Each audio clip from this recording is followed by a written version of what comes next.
Kung Pilipino ka, malaki ang chance na hindi ka naturuan kung paano mag-isip tungkol sa pera. Hindi dahil bobo ka, hindi dahil tamad ka, kundi dahil mali ang sistemang kinalakihan mo. Sa Pilipinas, tinuruan tayo na mag-aral ka ng mabuti, maghahanap ng trabaho at mag-ipon. Pero ang tanong, bakit ang daming masisipag pero mahirap pa rin?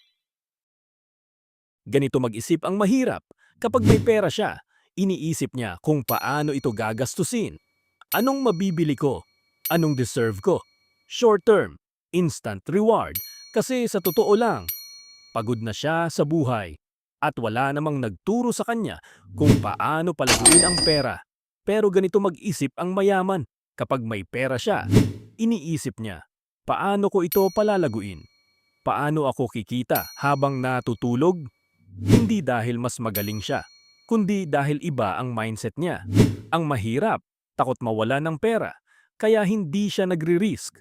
Ang mayaman, takot mawala ng opportunity, kaya kumikilos siya kahit hindi sigurado.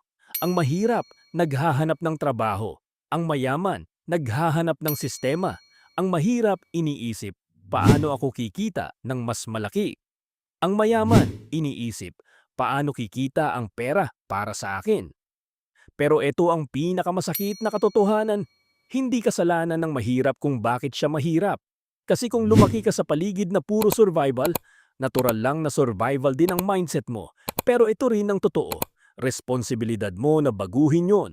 Kasi sa panahon ngayon, hindi na dahilan ang kakulangan sa impormasyon. May internet ka, may access ka, may choice ka. Ang tanong na lang ngayon, magpapatuloy ka ba sa nakasanayan mong mindset o pipiliin mong mag-isip tulad ng taong gusto mong maging?